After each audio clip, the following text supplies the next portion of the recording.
Hey, first grade friends, welcome back. And we are writing our middle of our narrative about how we as clever mice belled the cat. You'll notice I have my illustration of what happened in the middle of my story, and I am ready to start writing my sentences to tell.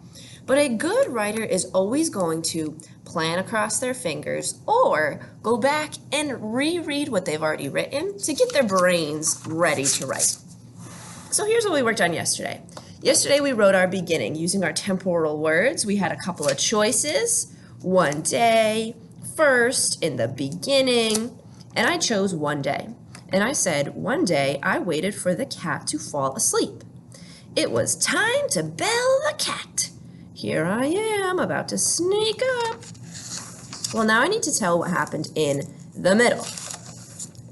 In the middle, I want to say something about how I jumped on my trampoline really quietly. I quietly jumped on the trampoline and landed on the cat's back. But I have to show some type of temporal word. Some friends are writing some beautiful sentences about what happened, but they're forgetting to write those temporal words in there. And that's going to help your reader know which part of the story you're telling.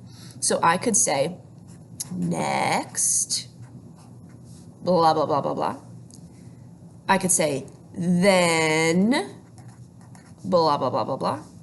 You could say, after that, blah, blah, blah, blah, blah. You could even just go for in the middle.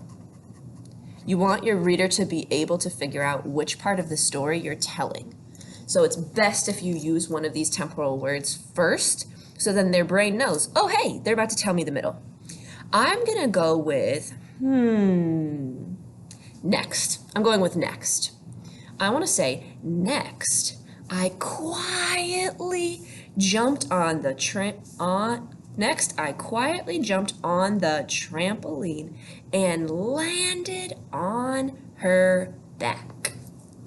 Here I go. I'm going in with my lines to plan. Next, I quietly jumped on the trampoline. That's a bigger word, so I'm giving myself a bigger space. I know it's a bigger word because of all those syllables. Trampoline. 3 syllables. Next, I quietly jumped on the trampoline and landed on her back. Period. Okay. Let's go back and write it. Next, am I going to use a lowercase n, friends, or an uppercase n? If you said uppercase, because this is the first letter in my sentence, please kiss your brain. Next, x. Next,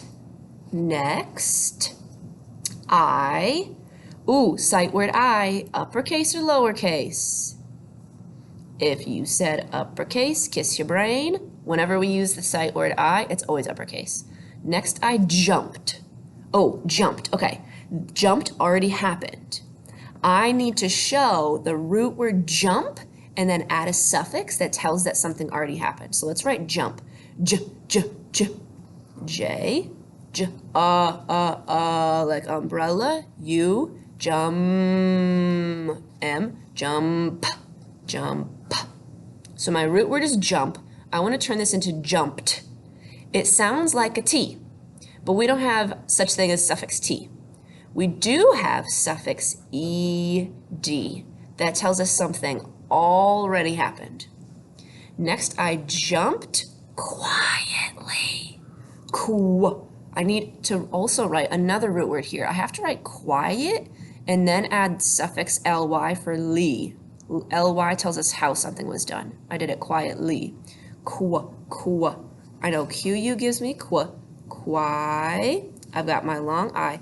Quietly. Ly gives me quietly. Good. Next, I jumped quietly on the trampoline. On the trampoline. Trampoline. Miss Barnes, how am I going to write trampoline? Come on now. Just clap it out. Trampoline. 3 syllables, and then stretch each syllable. Here we go. First syllable, tramp, tramp. Chur, TR gives us chur. Amp, tram, tramp, tramp. Okay, tramp, O. I hear O. Trampoline, lean. It sounds kind of like E-E. If you wrote that, would be cool. I know it's I-N-E, trampoline. Next, I jumped quietly on the trampoline and landed on her back. And, A-N-D, and landed. Oh, landed, kind of like jumped, already happened. So I need to write my root word land first. Land, how do I write land? Well, if I know how to write and, all I have to do is add the L sound. L, and. Land. I want to say landed. It already happened. What suffix do I need, friends? Suffix ed. Landed. Wonderful. Next, I jumped quietly on the trampoline and landed on her back. On her back. A, back. Oh, I know after a short vowel, if I hear the k sound at the end of a word, it's got to be digraph CK. Now I'm going to go back and reread my sentence. Next, I jumped quietly on the trampoline and landed on her back. I just wrote the middle of my story, friends, and I used a temporal word to give my reader a clue about which part of the story this is. Tomorrow, you're going to be ready to write your ending, but your job right now, friends, is to go back, choose one of your temporal words, and write exactly what happened next in your story.